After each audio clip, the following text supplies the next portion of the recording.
Okay, guys. Today I am going to be making a keto-friendly low-carb chocolate chip cookie. I'm going to make half of the batch with pecans and half without. But here you can see my ingredients. We have our almond flour, our sweetener. We have some pecans, baking soda, vanilla, of course, butter, and some eggs. We are going to start with the almond flour. I have 2.5 cups of almond flour already in the bowl. Okay? And we are going to add half a cup of sweetener.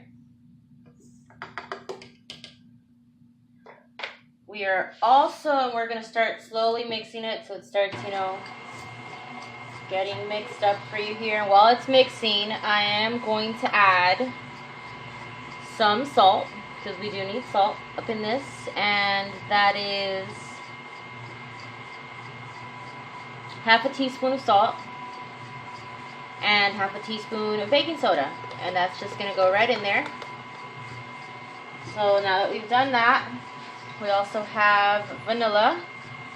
It is a tablespoon of vanilla, which I'm not sure I actually measured out a tablespoon because I just reread that. But it's okay because I'm just gonna do it right now. This thing likes to mess with me. And that is a tablespoon of vanilla, and it's gonna go right into the mix. And it's half a cup of butter. I melt my butter in advance because, well, it just makes my life easier. So, I put it in the I chopped it up into cubes, put it in the microwave for about 30 seconds just to soften it up, and then I just kind of broke it up a little more. So it's just ready to go. Just gonna get it all in there. And I'm gonna start mixing again. And then while it's mixing, I'm going to add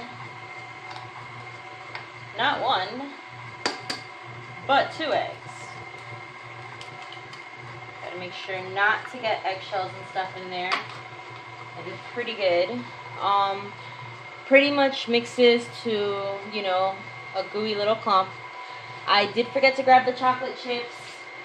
Most people use Lily's or something to that effect, some keto fabulous version of chocolate chips. I would love to use those, and I normally do. But since today is kind of I just went to Walmart and grabbed whatever I could grab because we wanted cookies. We got the Hershey's Kitchen's sugar-free chocolate chips. Now, for the chocolate chips, it says to add half a cup, so I can totally do that.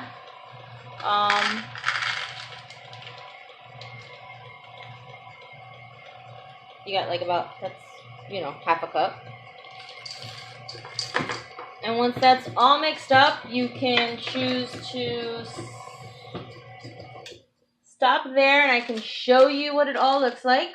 The only thing I haven't added is the pecans, which, like I said, I'm splitting the batch, so I'm going to do half with pecans, half without. It's supposed to be like half a cup of walnuts or pecans, but since I'm going to split it, I'm going to scoop the first amount and then add the rest. Now I'm going to show you what this looks like here. See how it has that nice consistency. It's like gooey, but still a cookie.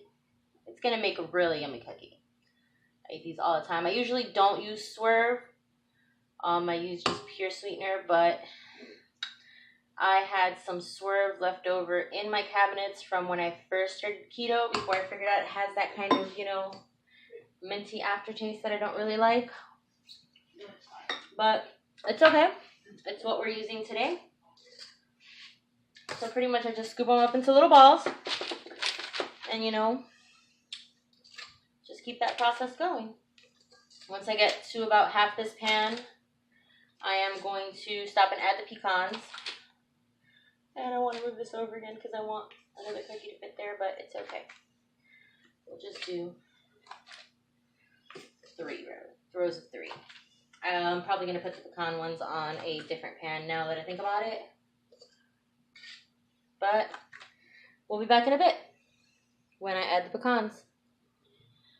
Okay guys, so I did not realize that my phone moved and started capturing the camera. I did add the little bit of pecans that I added and, you know, mix them up real quick there.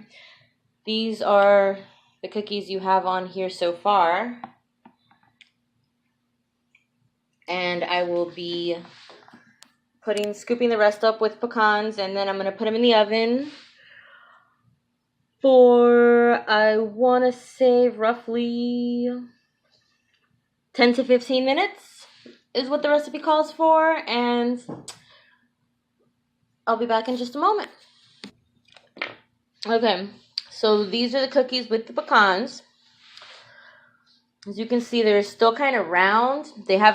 I'm about to put them in the oven, but first I'm going to flatten them out a little bit, just because sometimes they don't exactly flatten, you could say.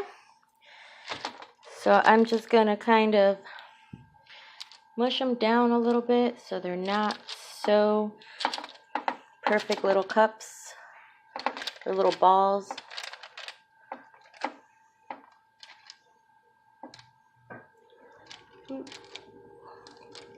Not as easy as I thought, because it is very like mushy kind of. So you kind of have to pay attention to how you pull that off. But in about 15 to 20 minutes, I should have some pretty awesome cookies. I will show you guys what they came out like. You let me know what you think. This is a pretty easy recipe. They're yummy. And I will give you the carb count when we come back. Okay guys, so I screwed up, but bear with me, I am a newbie. This is how the cookies turned out. These are still cooling, but you see they came out. They could have probably gone in for another minute or two. I had them in for about 15 minutes. I just didn't really want the bottoms to burn, because as you can see, it's like the bottoms were borderline, but then the tops stay white. I would say either a little less egg or more sugar, because they're more cakey than, you know, that chewy chocolate chip cookie thing. So they're more fluffy. But I mean, they're still freaking delicious.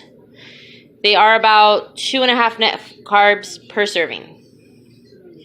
So I mean, per cookie, like 2 to 2.5 net carbs, depending on your cookie. But they are delicious. I kind of ate a few already, so I've probably had way too many. I would say this is a good alternative for when you have kids and you don't want them to eat like tons of, you know, crap and bad sugar, or something you can hide in the fridge. I would say you could even freeze the dough and put it in the freezer and just pull out however many you're going to bake at a time, because I definitely shouldn't have baked this many, because now I want to eat them all. I'm like that lady screaming, eat all the cookies. So hopefully you guys enjoy my videos, and I'll be posting more soon.